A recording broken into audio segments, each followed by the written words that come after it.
অথচ শয়তান কারো সাথে বাদ নাই যে যারা ধোঁকা দিছে না, সাহাবীরারও ধোঁকা দিছে, কিন্তু উমরের কাছে দাঁড়ো গেছে। শয়তানে যারা ডরায় চিন্তা করছেন নি, ইহুদি কাঁপতে কাঁপতে হের ফসরাব বেরিয়ে গেছে। উমর রাদিয়াল্লাহু তাআলা কয় তুই কাঁপস কেন? হে বাটপারি করছে, এর শেষ করছে, তোর কোনো দোষ নাই, নে মাল তোর, এটা যা। ইহুদি মাল ভাইয়া খুশি আর কখন বালা কাম হইছে, এর বলে বিচার পছন্দ হয়েছে না, হন এরা সাইজ করছে, এটা পছন্দ হয়েছে। ইহুদি মাল লিয়ে বাড়ি গেছে, উমর গেছে গড়ে। যারে মারছে এর আবার আত্মীয় স্বজন ভাই বারাদার আছে না, এরা খবর পাইছে যে আমরার বাইরে উমরে মেরে নিছে। তদন্ত নিয়ে দেহে উমর নির্দোষ একটা মানুষকে হত্যা করছে। তখন হত্যা যে করছে উমরে, নির্দোষ মানুষ, তার কোনো দোষ ছিল না, তারা হত্যা করছে। এই যারা হত্যা করছে হের ভাই বারাদার আত্মীয় স্বজন উমরের বিরুদ্ধে রাসূলের পার্লামেন্টে হত্যা মামলা করছে। দরবার কই গিয়া কই লাগছে দেখছেন নি? খালি শুনতে থাকেন না, বিরক্ত হইতে যায়? মনোযোগ দিয়ে শুনেন। প্রথম একটু যদি সক্কাচারের চিন্তা করে তাহলে কিন্তু আউট হওয়ার সম্ভাবনা আছে। আপনারা শ্রোতারা তো খালি দাঁড়িয়ে বাড়ি ঘুরে হুজুরে টান দিব কোন সময়। প্রথমে যদি কেউ সক্কা মারে পিছনে স্টাম থাকবো নি, আগে তো বল বুঝতেই বল, যেটি স্প্রিং বল না ভাস বল, বুঝছেন, বাড়ি দিতেই বল। আগে কথাগুলি ভূমিকা মনোযোগ দিয়ে শুনবেন, এরপরে আপনি বিস্তারিত আলোচনা যাবেন। ভূমিকা বুঝে না দেখি অনেক শ্রোতা ওয়াজের পরে কি আলোচনা করছে এটি জানেন, এই জন্য মনোযোগ দিয়ে শুনেন। একটা বক্তার আলোচনার ভূমিকার মধ্যে ডিপেন্ড করে যে সে আলোচনাটা কোন দিকে যাইতেছে, কি আলোচনা করবে। আমরা দেশে তো সিস্টেম নাই, আয়া বাপ দাদার গিচ্চাল কাল্পনিক গল্প বইলা হতেন খান্দায় মান্দায় জায়গা হুজুরে খান্দাইছে, কিতা কইয়া খান্দাইছে রে, যেগুলা কোরআনেও নাই হাদিসও নাই, কাল্পনিক গিচ্ছা শোনায়া হতেন ফিট করায় জায়গা।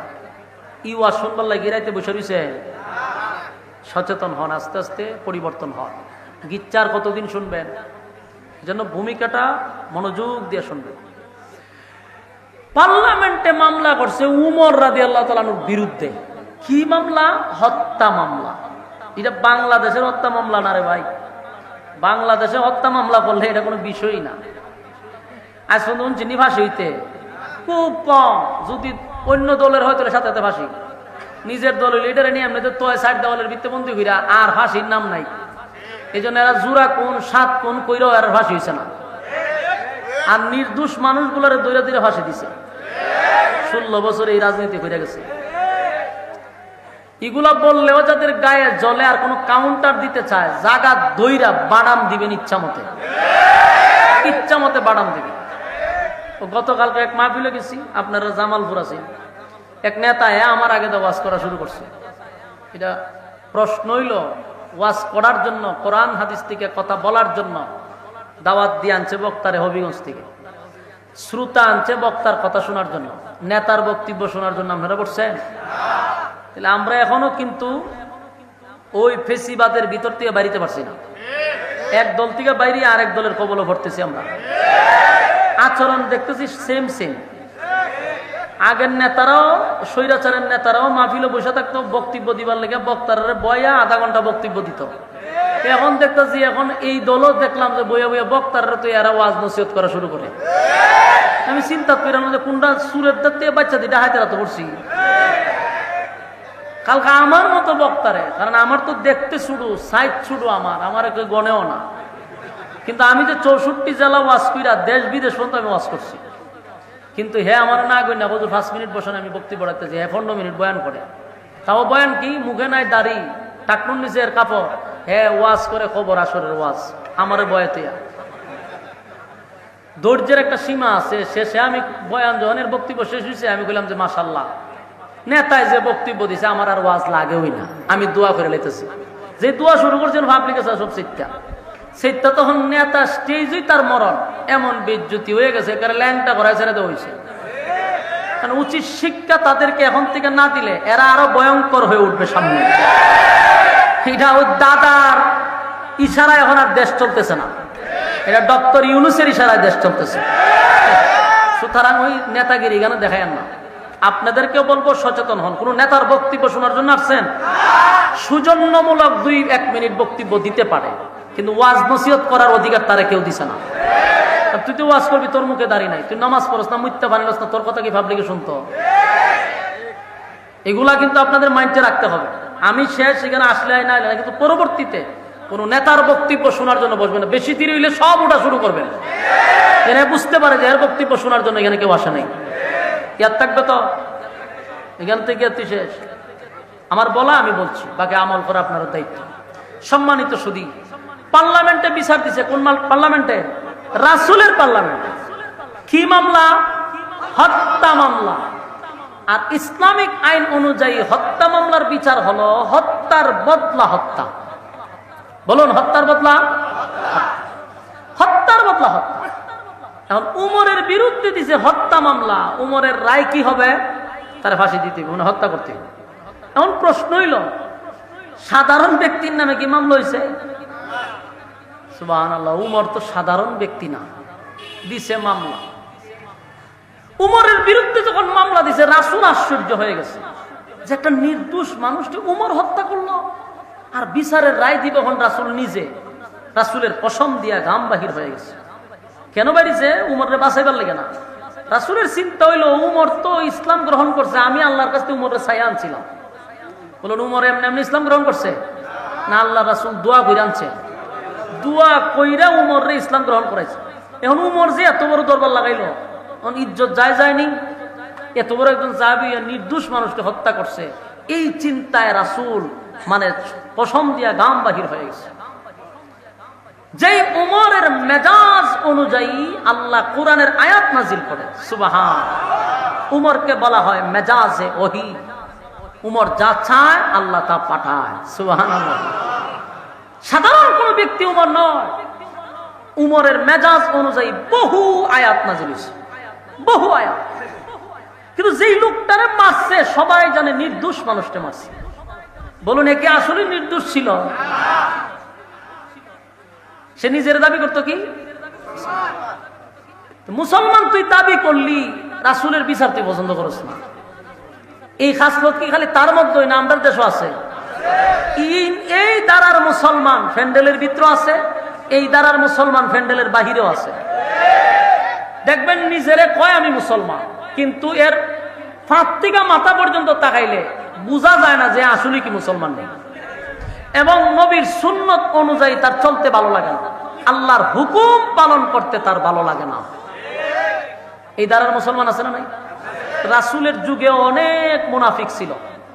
রাসূলের সামনে তারা পাগড়ি লাগায়া বসতো, বড় পাগড়ি, মুডা দাড়ি, লেবাস ভালো, রাসূলের পাশে বইতো। এমনও করতো কি, রাসূল বক্তব্য দিবার আগে হে দাঁড়াইয়া কইতো, এই লোক সকল তোমরা সবাই বসো, আল্লাহর রাসূল পয়গম্বর উনি বক্তব্য দিবেন। খুব সুন্দর উপস্থাপন করতো। কিন্তু এখান থেকে গিয়ে কইতো যে রাসূলকে কিভাবে মারা যায়, কিভাবে ইসলামকে ধ্বংস করা যায়, এই ষড়যন্ত্র করতো। এদের মধ্যে সবচেয়ে বড় যে মুনাফিক ছিল তার নাম ছিল আব্দুল্লাহ ইবনে উবাই ইবনে সুলুল। টাটকা মুনাফিক, কিন্তু নবীর সামনে বসতো, নবীর পিছনে নামাজ পড়তো। কথা কি বুঝতেছেন? দেখলে বোঝা যেত বহুত বড় আল্লাহওয়ালা, জান্নাতে হারি লাইমাইছে, কিন্তু এর ভিতরে হুদ্দা শয়তানি ছিল। এই শয়তানের ব্যাপারে আল্লাহ লিস্টি পাঠাইছে জান্নাত থেকে, ও জিবরাইলে দিয়া। লিস্টির প্রথম নাম্বারে আব্দুল্লাহ ইবনে উবাই ইবনে সুলুলের নাম লেখা, যে হে মুনাফিকের সর্দার। রাসূল কই, সব বোনা যত বড় ভাগরি আর দাঁড়ি আমার দ্বারে নামাজ পড়ে বইয়া, হে বুঝি খাম পড়ে। এই লোক একদিন মারা হয়ে গেছে, আব্দুল্লাহ ইবনে উবাই ইবনে সুলুল মারা গেছে। তার একজন ছেলে ছিল আব্দুল্লাহ। আব্দুল্লাহ ছিল নবীর ঘনিষ্ঠ সাহাবী, মহব্বতের সাহাবী। দৌড়াই আইছে রাসূলের কাছে, আয়া কও, হুজুর ঘটনা ঘটছে। কি ঘটছে? আমার আব্বা মারা গেছে। আয়া কান্না শুরু করছে রাসূলের সামনে। রাসূল কয়, তোমার আব্বা মারা গেছে, আমি কি করতাম? বাপ যে বেশি ভালো আছেন না এটা আমি জানি। আমার আব্বারে দেখতে বোঝা যাইতো জান্নাতে লাইমাইছে, কিন্তু ভিতরে হুদ্দা শয়তানি আছে এটা আমিও জানি। কিন্তু আমার তো বাপ হিসাবে আমার মায়া লাগে। আমি জানি আমার বাপের অবস্থা ভালো হবে না। আপনি নবীর কলিজায় আঘাত দিছে, অসংখ্য সাহাবীদের কলিজায় আঘাত দিছে, কিন্তু যেটাই হোক আমার বাবা, আমার কষ্ট লাগছে। রাসূল কয়, তখন আমি কি করতাম? আপনি খালি জানাজাটা ভরাই দিবেন, আমার দিলে সাক্ষী দেয়, আপনি জানাজা ভরে দিলে আব্বার আল্লাহ মাফ করে দিবে। সুবহানাল্লাহ। আল্লাহ নবী কয়, ঠিক আছে, আমি জানাজা ভরাই দিলে যদি আল্লাহ মাফ করে দেয় অসুবিধা কি? সুবহানাল্লাহ। নবীর ভিতরে কত মায়া দেখে। এজন্য আল্লাহ বলেন, ওমা আরসালনাকা ইল্লা রাহমাতাল লিল আলামিন। আল্লাহ রাব্বুল আলামিন বলেন আমার বন্ধুকে আমি রহমত স্বরূপ পাঠাইছি। সুবহানাল্লাহ। নবীর ভিতরে কোনো ধরনের কোনো হিংসা ছিল না, বিদ্বেষ ছিল না। এত শত্রুতামি করলো, তারপর নবী বলে ঠিক আছে জানাজা পড়াইয়া দিব। যেই কইছে জানাজা পড়াইয়া দিব, আব্দুল্লাহ প্রচুর চালু, একটা সেকেন্ডও দেরি করছে না, 1 সেকেন্ডও নবীর সামনে দাঁড়াইছে না। নবী বলছে আমি জানাজা পড়াইয়া দিব। একটা দরমাইরা মদিনার অলিতে গলিতে গিয়া প্রচার করতে লাগলো, তোমরা কারা গো, আমার বাবার জানাজা কিন্তু রাহমাতাল লিল আলামিন পড়াবে। গোটা মদিনার অলিতে গলিতে যখন প্রচার হয়ে গেল নবী আব্দুল্লাহ ইবনে উবাই ইবনে সুলুলের জানাজা পড়াবে, মদিনার মানুষও আশ্চর্য হয়ে গেছে। এত বড় মুনাফিকের জানাজা নবী কেমনে রে জানাজা পড়াবে? সমস্ত সাহাবীদের কানে কানে খবর পৌঁছে গেছে। এদের মধ্যে 1000 মুনাফিক, তাদের কানেও পৌঁছে। মুনাফিকরাও আশ্চর্য হয়ে গেল, যে লোকটা আমাদের লিডার ছিল, যার নেতৃত্বে ইসলামের ক্ষতি করলাম, যার নেতৃত্বে মুহাম্মদের বিরোধিতা করলাম, সেই লিডার মারা গেল আর জানাজা পড়াবে বিশ্বনবী। জানাজা দেখা দরকার। তারাও গেছে জানাজার মাঠে, জানাজা পড়ার লাগে না দেখার লাগে? জানাজা দেখার জন্য তারাও গেল। সাহাবায়ে কেরামরা সিদ্ধান্ত নিল নবী যেহেতু জানাজা পড়াবে তাই আমাদের যাওয়াই লাগবে। সমস্ত সাহাবীরার আনাগোনা শুরু হয়ে গেল জানাজার মাঠে, প্রচুর সাহাবীদের উপস্থিতি। অন্যদিকে হযরত ওমর খানে গেছে যে মুনাফিকের জানাজা নবী পড়াবে। ওমরের মেজাজ গরম হয়ে গেছে, সাথে সাথে ওমর দৌড়াই গিয়া গেছে কোথায়? জানাজার মাঠে। ওমরের টার্গেট হলো না, এত বড় মুনাফিকের জানাজা আমার নবী পড়াইতে পারে না। খুব রাগ নিয়ে গেছে যে না, সম্ভব না। নবীর কাছে গিয়া নবীরে নিষেধ করবে এই সিদ্ধান্তে নবীর কাছে গেছে, গিয়া আবার থাইমা গেছে।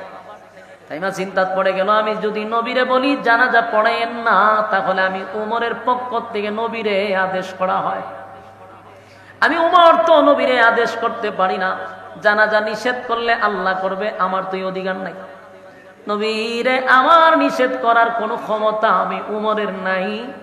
তবে উমরের সহ্য হচ্ছে না, টাটকা একটা মুনাফিকের জানাজা আমার নবী পড়াবে, কেমনে রে আমি এটা বরদাস্ত করি। এখন নবীরে নিষেধ করবে, উমর এটাও পারতেছে না, উমর সহ্য করতে পারতেছে না। গোটা জানাজার মাঠে লোকে লোকারণ্য হয়ে গেছে। হযরত উমর পেরেশানির মধ্যে পড়ে গেছে, আসমানের দিকে তাকায় আর বলে, মালিক এই লোকটা আমার নবীর বিরোধিতা করছে, ইসলামের বিরোধিতা করছে, সাহাবীদের মধ্যে দ্বন্দ্ব লাগাইছে, তার কারণে বহু সাহাবী শাহাদাত বরণ করছে। আল্লাহ এমন একটা ব্যক্তির জানাজা আপনার বন্ধু পড়াবে, কেন গো আমি উমর বরদাস্ত করতে পারি না। হঠাৎ করে উমরের মাথায় একটা আয়াত স্মরণ হয়েছে। ডাইরেক্ট তো নিষেধ করা যায় না রে, কিন্তু একটা আয়াত স্মরণ হয়ে গেছে। এখন উমর ওই আয়াতটা জুড়ে জুড়ে জুড়ে জুড়ে নবীর সামনে পড়তেছে। ডাইনে যায় পড়ে, বামে যায় পড়ে। ইস্তাগফির লাহুম আও লা তাস্তাগফির লাহুম ইন তাস্তাগফির লাহুম 70 মাররাতান ফালান ইয়াগফিরাল্লাহু লাহুম যালিকা বিআন্নাহুম কাফারু বিল্লাহি ওয়া রাসূলিহি ওয়াল্লাহু লা ইয়াহদিল কওমাল ফাসিকিন। ডাইনে যায় হযরত ওমর বারবার নবীর চতুর্দিকে ঘুরে ঘুরে আর আয়াত পড়তেছিল, জোরে জোরে পড়তেছে, নবী শুনতেছে। হঠাৎ করে নবী বুঝতে পারছে ওমর আমারে কি বুঝাইতে চায়। বারবার যখন আয়াত পড়তেছি, ওমর তো ডাইরেক্ট নিষেধ করতে পারে না, পয়গম্বর আপনি জানাজা পড়ায়েন না, কিন্তু আয়াতটা জোরে জোরে পড়তেছে। আল্লাহর পয়গম্বর আয়াত জুড়ে জুড়ে পড়ার কারণে নবী বুঝতে পারছে উমর আমারে কি বুঝাইতে চায়। একটা সময় নবী বলেন, উমর রে কি বুঝাইতে চাও? এই আয়াতের মধ্যে আল্লাহ কি বলছে?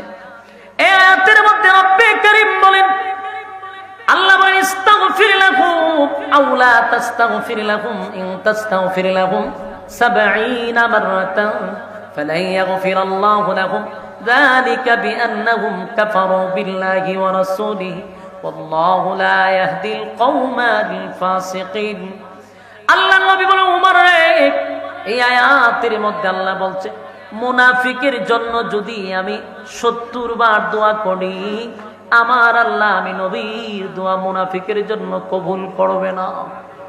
কথা কি বুঝতেছেন? উমরের কথা হলো পয়গম্বর আপনি তো বুঝছেন আমি কেন আয়াত পড়তেছি, যেখানে আল্লাহ আয়াত দিয়া নিষেধ করছে মুনাফিকের জন্য 70 বার দোয়া করলেও আপনি নবীর দোয়াও আল্লাহর কাছে কবুল হবে না, সেখানে আপনি কেমনে গো দাঁড়াইয়া মুনাফিকের জানাজা পড়াইতেছেন?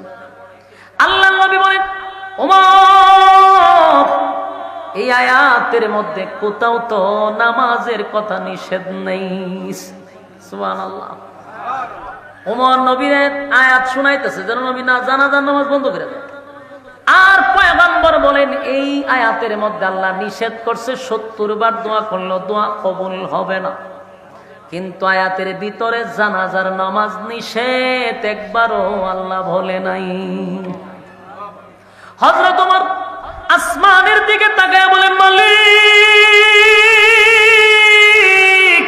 আমার যতটুকু ক্ষমতা ছিল আমি আপনার পয়গম্বরকে বারবার আয়াতটা শোনায়া দিলাম, কিন্তু আপনার পয়গম্বর বলেন এই আয়াতের কোথাও নামাজের কথা নিষেধ নাই। বাস্তবতা হলো আসলেই তো সত্য, এই আয়াতের কোথাও নামাজের কথা নিষেধ নাই, কিন্তু ওমরের ব্যথা হলো আমি চাই না এই মুনাফিকের জানাজা আমার নবী পড়া, এটা আমি বরদাস্ত করতে পারি না। তাই তো ওমর আসমানের দিকে তাকায় বলে মালিক নামাজটা বন্ধ করে দেন। সুবহানাল্লাহ। বারবার আসমানের দিকে তাকায় ওমর বলে মালিক নামাজটা বন্ধ করে দেন, নামাজটা বন্ধ করে দেন। ওমর আসমানের দিকে তাকাইয়া বারবার আল্লাহর দিকে বলে মালিক এত বড় দুশমনের জানাজা নবী পড়াবে আমি এটা কোনোভাবেই বরদাস্ত করতে পারি না, আল্লাহ জানাজার নামাজ বন্ধ করে দেন। কিন্তু আয়াত নাজিল হয় না। ওমরও চতুর্দিকে তাকাইতেছে আর ওই আয়াত বারবারই পড়তেছে, নবী যেন বারবার পড়ার কারণে জানাজা বন্ধ করে দেয়। এরপর নবী জানাজা বন্ধ করে নাই, হঠাৎ করে নবী গিয়া জানাজার মাঠে দাঁড়ায়া গেছে। দাঁড়াইয়া পয়গম্বর দাঁড়াইয়া বলতেছে কাতার সোজা করো। ওমর বারবার আসমানের দিকে তাকায় মনে করছে এই তো জিবরাইল আসতেছে নামাজ বন্ধ করে দিবে, কিন্তু নবী কাতারও সোজা করাইল। ইমামতির মুসল্লায় নবী গিয়া দাঁড়ায়াও গেল। দাঁড়াইয়া পয়গম্বর জানাজার নামাজ অলরেডি শুরু করে দিছে, নামাজ শুরু করে দিল, এমনকি নামাজ কমপ্লিট করে দিল। নামাজ তো হয়ে গেল। মুনাফিকের জানাজা হাজার হাজার সাহাবীদের উপস্থিতিতে নবী জানাজা কমপ্লিট করে দিছে। উমরের মনটা বড় খারাপ, মনের মধ্যে অনেক কষ্ট। সবাই উমরের দিকে তাকায়া ছিল যে পয়গম্বরের সামনে দাঁড়াইয়া উমর কিছু বলতে পারবে, এছাড়া কোনো সাহাবীর সাহস নাই আল্লাহ নবীর সামনে দাঁড়ায় কথা বল। যেই জায়গায় উমর কিছু বলতে পারে নাই, সব সাহাবীদেরও কোনো বক্তব্য নাই, কিন্তু উমরের মনটা বড় খারাপ। কতক্ষণ পরে পরে আসমানের দিকে তাকায়। আল্লাহর পয়গম্বর জানাজার নামাজ শেষ করে দিল, এখানেই তো শেষ না। হঠাৎ করে সাহাবীরা তাকায়া দেখে পয়গম্বরের মুখের থেকে একটু তুতু লামাইছে, লামাইয়া মুনাফিকের মুখের মধ্যে নবীর তুতু লাগায়া দিছে। সুবহানাল্লাহ বলবেন। আমার নবীর কত মায়া রে, দুশমনের মুখে নবীর তুতু লাগায়া দিছে। সাহাবীরা আশ্চর্য হয়ে গেছে ঘটনা। নবী জানাজা পড়াইলই বালা, কিন্তু এখন তার মুখে কেন নবীর এত পবিত্র তুতু তার মুখে লাগাইছে।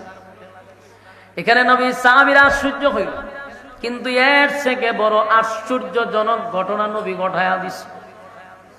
নবীজি হঠাৎ করে মুনাফিকের লাশের সামনে গিয়ে দাঁড়াইছে। দাঁড়াইয়া নবীর শরীরের একটা জুব্বা খুলে, চাদরটা খুলে মুনাফিকরে কাপন স্বরূপ নবীর চাদর পরায়া দিছে। সুবহানাল্লাহ। এই চিত্রটা দেখার পরে উপস্থিত সাহাবীরা চিৎকার দেয়ার কান্দে আর বলে, হায় রে, নবীর জুব্বার কত দাম, নবীর জুব্বার কত দাম। সাহাবায়ে কেরামরা কান্নার রুল ফলায়া দিছে গো, চিৎকার দিয়া বল, হায় রে, নবীর সাহাবী হইয়াও নবীর জুব্বা পাইলাম না। সাহাবীদের কান্না শুরু করে দিল, আর বলতে লাগলো, নবীর সাহাবী হইয়া নবীর জুব্বা পাইলাম না, নবীর জুব্বা পাইলাম না, নবীর জুব্বা পাইলাম না। নবীর একটা টাটকা দুশমন নবীর জুব্বা পাইল, নবীর জুব্বা পাইল। সাহাবীরা কান্নার রুল ফালায়া দিল।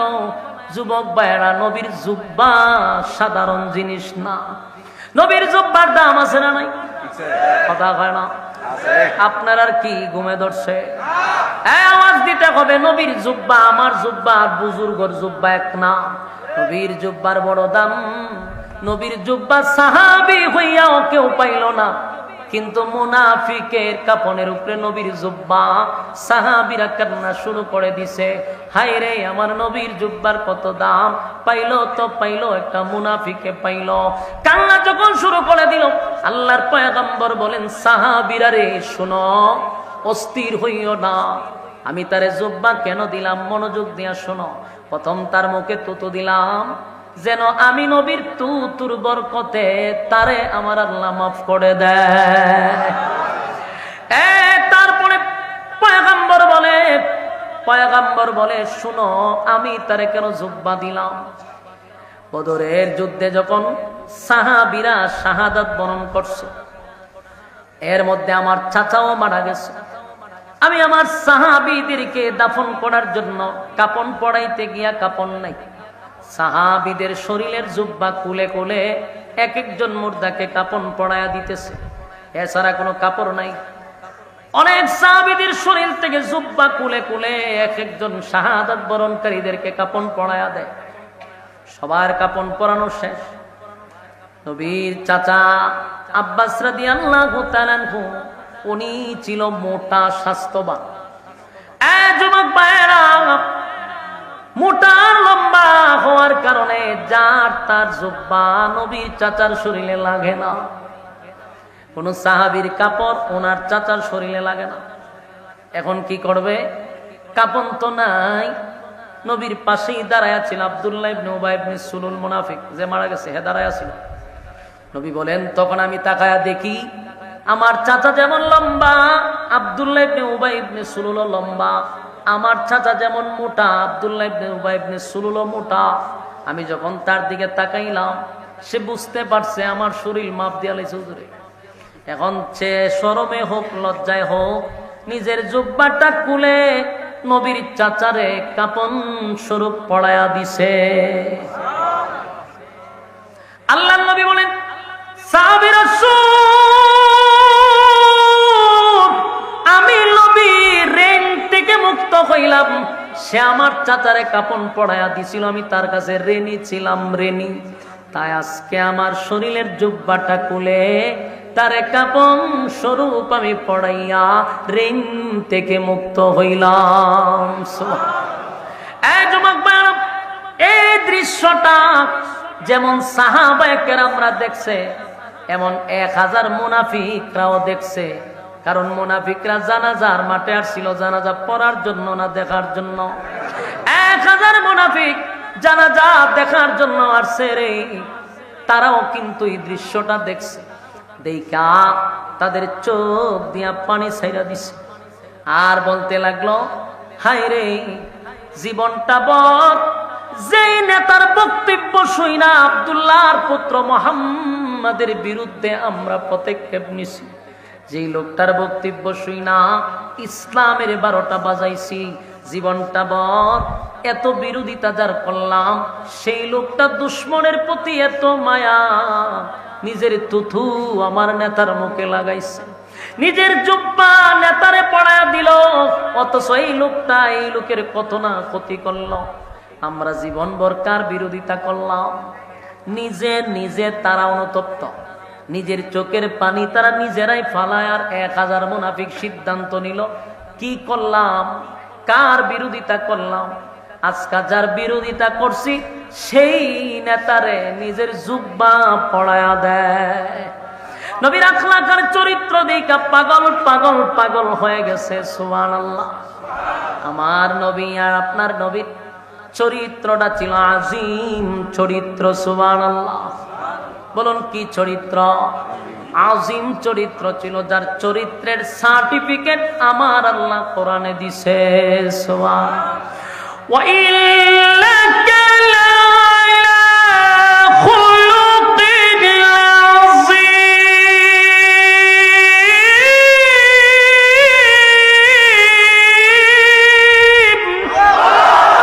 আল্লাহ বলেন আজিম চরিত্র দিছি, আজিম চরিত্র, যার চরিত্রে তিল পরিমাণ কোনো স্পট নাই। জুনে জুনে কোন সুবহান। 1000 মুনাফিক নবীর চরিত্র দেখা পাগল হয়ে গেছে, আর বলতেছে কার বিরোধিতা করলাম? চোখের পানিগুলো ছেড়ে দিয়া পয়গম্বরের কাছে গিয়া দাঁড়াইছে 1000 মুনাফিক। পয়গম্বরের সামনে দাঁড়ায়া বলে, নবী গো, তাকাইয়া তাকাইয়া শুধু দৃশ্যগুলা দেখছিলাম। দুশ্মনের প্রতি যদি আপনার এত মায়া হয়, দুশ্মনের প্রতি যদি আপনার এত মহব্বত হয়, তাহলে আপনার বন্ধুর প্রতি আপনার কত মায়ার মহব্বত। যেই নেতারে আপনি কাপড় পরাইয়া দিলেন, যেই নেতারে তুতু লাগাইয়া দিলেন, সেই নেতার ওয়ার্ডারে আপনি নবীর বিরোধিতা করছি আমরা। এই নেতার ওয়ার্ডারে ইসলামের 12টা বাজাইছি। আপনার অনেক সাহাবী আমাদের কারণে বিপদগ্রস্ত হয়েছে। আজকে সেই নেতারে জুব্বা পরাইয়া দিলেন, সেই নেতারে তুতু লাগাইয়া দিলেন। বুঝতে পারি নাই আপনার আখলাক দেখে আমরা পাগল হয়ে গেছি, আর একটা সেকেন্ড দেরি করতে চাই না। পড়ায়া দেন লা ইলাহা ইল্লাল্লাহু মুহাম্মাদুর রাসূলুল্লাহ সাল্লাল্লাহু আলাইহি ওয়াসাল্লাম।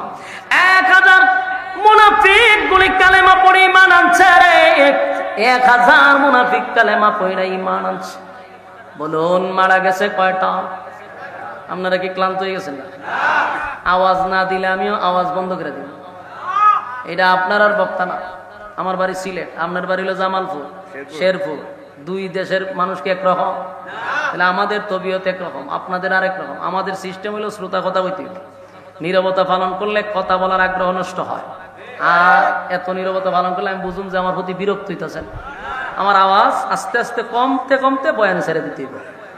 যেখানে শ্রোতা নীরবতা, এখানে হইতো না, আওয়াজ দিতেই। হ্যাঁ বলুন, মরছে কয়টা?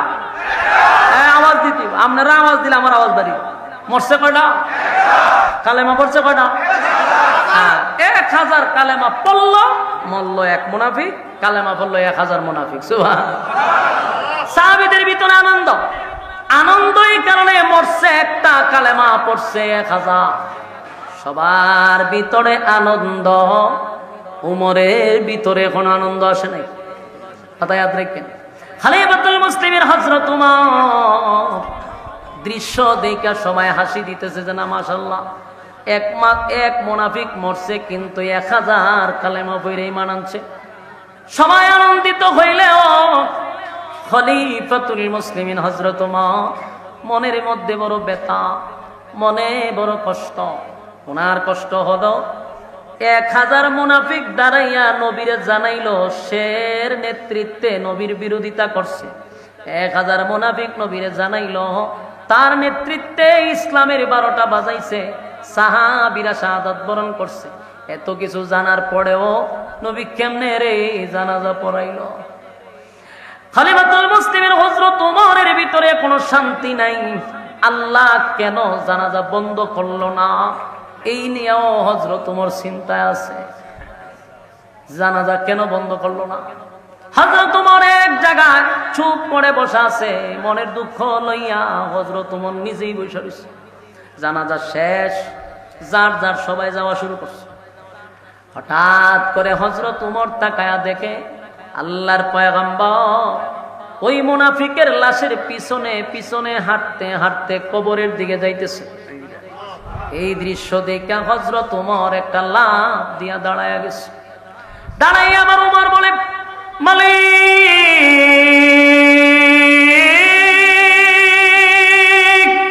এতক্ষণ না হয় আয়াতের মধ্যে স্পষ্ট ঘোষণা ছিল মুনাফিকের জন্য দোয়া করলে দোয়া কবুল হবে না।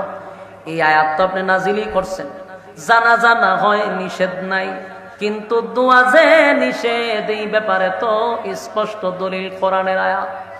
আপনার বন্ধু যে জানাজা শেষ কবরের সামনে যাইতেছে, নির্ঘাত আপনার বন্ধু মুনাফিকের জন্য দোয়া করবে, তো দোয়া না আপনি নিষেধ করলেন। উমরের কথা বলো, দোয়া তো নিষেধ, আয়াত আছে, দলিল আছে, তাহলে এখন আল্লাহর নবী কেমনে মুনাফিকের কবরের সামনে যায়? মুনাফিকের কবরে যাওয়া মানে হলো মুনাফিকের জন্য নবী দোয়া করবে। কথা এখন ঠিক? উমর বলছে মহা মুসিবত, কোন এটা তো হওয়ার কথা না, এরকমটা তো হওয়ার কথা না। নবী কেমনে রে কবরের সামনে এখন যায়? উমর খালি নবীর দিকে তাকায় যে কি করে দেখেন। এতক্ষণ বসা ছিল, হযরত উমর দাঁড়াইছে কবরের কাছাকাছি, উমর দূর থেকে দৃশ্য দেখতেছে আর আসমানের দিকে তাকায় বলে, মালিক, বরদাস্ত করতে পারি না, যেই মুনাফিক আমার নবীর এত ক্ষতি করলো, আমি বরদাস্ত করতে পারি না। আপনার বন্ধু নামাজ পড়ায়া দিল, এখন আপনার বন্ধু মুনাফিকের জন্য দোয়া করার জন্য কবরের সামনে যায়। আল্লাহ আয়াত নাজিল করে জানায়া দিয়েছেন 70 বার দোয়া করলেও দোয়া কবুল হবে না। ইস্তাগফির লাকুম আও লা তাস্তাগফির লাকুম ইন তাস্তাগফির লাকুম 70 মাররাতান ফালান ইয়াগফিরাল্লাহু লাকুম যালিকা বিআন্নাহুম কাফারু বিল্লাহি ওয়া রাসূলিহি ওয়াল্লাহু লা ইয়াহদিল কওমাল ফাসিকিন। এই আয়াত তো নাজিল হয়েছে মুনাফিকের দোয়া নিয়া, দোয়া করলেও কবুল করবেন না। কিন্তু আপনার পয়গম্বর কেমনে গো মুনাফিকের কবরের সামনে গিয়া দাঁড়াইছে। হযরত ওমর তাকায়া দেখে তারে মাটি দেওয়া শেষ। এবার মাটি দেওয়ার শেষে কি করে? দোয়া করে। কথা কয় না, কি করে? দোয়া করে। পয়গম্বর দোয়া করবে, দোয়া করবে। ওমর আসমানের দিকে তাকায়, বারবার আসমানের দিকে তাকায়। ওমর পেরেশানিতে পড়ে গেছে। আয়াত নাজিল করলো আল্লাহ, নবীজি এখন কবরের সামনে অস্থির হয়ে গেছে। পয়গম্বর 2টা হাত উত্তোলন করবে, এমনি দেখে জিব্রাইল সামনে দাঁড়ানো। জিব্রাইল সামনে দাঁড়ায় গেছে। ওমর ভাই ঘটনা ঘটছে। জিব্রাইল যেহেতু আসছে, নির্ঘাত কোন সংবাদ আসছে। এবার জিব্রাইল কো পয়গম্বর হাত লামা, দোয়া করবেন, পড়ে আগে শুনুন আল্লাহ কি বলে। আপনার উমরের সিদ্ধান্তটা মালিকের কাছে বড় পছন্দ। চিৎকার দিয়া কোন সুবহান। আর জোরে কোন আল্লাহু আকবার। আর জোরে কোন আল্লাহু আকবার। এই মানের আওয়াজ দিয়ে বল আল্লাহু আকবার। ওমর সাধারণ কোন সাহাবী নয় গো, উমর কোন সাধারণ সাহাবী না। উমরের মেজাজ হলো ওহির মেজাজ। উমর যা চায় আল্লাহ তা পাঠায়। আল্লাহর পাঠানো ফেরেশতা জিব্রাইল বলে, হাবিব দোয়া করবেন, পড়ে আগে শুনেন আল্লাহ কি বলে। আপনার উমরের সিদ্ধান্তটা আল্লাহর কাছে বড় পছন্দ। এমনি আয়াত নাজিল হয়ে গেছে, ওয়ালা তুসাল্লি আলা আহাদিম মিনহুম মাতা আবাদা ওয়ালা তাকুম আলা কবরি। এই যুবক ভাইরা, এই আয়াত কারীমা নাজিল হয়ে গেল। আল্লাহর পয়গম্বরের সামনে জিব্রাইল বলে, নবী গো ওয়ালা তুসাল্লি, নেক্সট টাইমে, পরবর্তীতে, ভবিষ্যতে আর কোনদিন মুনাফিকের জানাজা পড়াবেন না। সুবহানাল্লাহ। এই যুবক ভাইরা, এই যে আয়াত কারীমা নাজিল হয়ে গেল, উমর যা চাইছিল আল্লাহ সেই আয়াতই পাঠাইছে। এখানে শেষ না, ওয়ালা তুসাল্লি আলা আহাদিম মিনহুম মাতা আবাদান ওয়ালা তাকুম আলা কবরি। শুধু নামাজের কথাই নিষেধ করে নাই, আল্লাহ বলেন কোন মুনাফিকের কবরের সামনে দাঁড়াইয়া আপনি কোনদিন দোয়া করবেন না। আমার উত্তর দেন, উমর যা চাইছিল আল্লাহ কি তা পাঠাইছে? তাহলে উমর কি কোন সাধারণ সাহাবী না? উমরের মেজাজ হলো ওহির মেজাজ। উমরকে বলা হয় মেজাজে ওহি। উমর যা চায় এরকম 21টা আয়াত, একটা দুইটা নয়, 21টা আয়াত উমরের মেজাজ মর্জি মতো আল্লাহ নাজিল করছে। এই জন্য খলিফাতুল মুসলিমের উমরকে বলা হয়, যদি নবীর পরে কোন নবী থাকতো, নবী যদি খাতামান নবিয়্যিন না হতো, নবী যদি শেষ নবী না হইতো, নবীর পরে যদি কোন নবী আসতো রে, উমর রে আল্লাহ নবী বানায়া দিত। জোরে কোন সুবহানাল্লাহ। উমর সাধারণ কোন সাহাবী নয়, উমর কোন সাধারণ সাহাবী না। আয়াত তো নাজিল হয়ে গেল, ওয়ালা তুসাল্লি আলা আহাদিম মিনহুম মাতা আবাদা ওয়ালা তাকুম আলা কবরি। নেক্সট টাইমে পরবর্তীতে আর কোনোদিন মুনাফিকের জানাজা পড়াবেন না। এমন কি কবরের সামনে দাঁড়াইয়া আপনি নবী মুনাফিকের জন্য দোয়া করবেন না। নাজিল হইছে নি উমরের ব্যাপারে। উমর যা চাইছিল কথা হয় না। এই জন্য যার নাম মনে হলে বড়ে যায় মন, যার নাম মনে হলে বড়ে যায় মন, খোলাফায়ে রাশেদার উমরে ফারুক। উমর এমন একজন ব্যক্তি ছিল, শয়তান তারে ডরাইতো। শয়তান রাস্তা দিয়ে যদি দেখছে উমর গেছে আর এই রাস্তা যাইত না।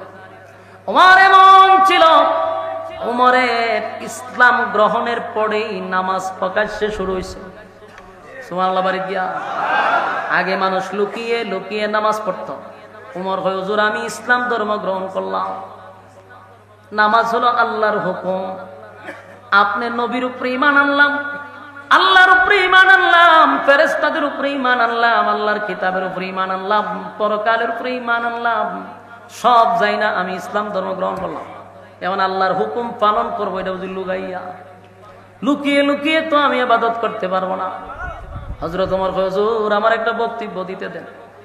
আল্লাহ নবী হয় কোন দরবার লাগায়, ঠিক আছে বক্তব্য সুযোগ দিলাম। হযরত ওমর তরবারি লইছে একটা, লইয়া উঁচা একটা জায়গা দাঁড়াইছে। দাঁড়ায় হয় মক্কার মানুষেরা, মক্কার মানুষেরা শুন, ভালো করে শুন, ভালো করে শুন। আজকের থেকে আমি উমর ঘোষণা দিলাম, আল্লাহর হুকুম নামাজ প্রকাশ্যে হবে। যদি কেউ বাধা দিতে আসবি, তোদের স্ত্রীদেরকে বিধবা করবি, না হয় তোদের সন্তানকে এতিম বানাবি। আমি উমর বলতেছি।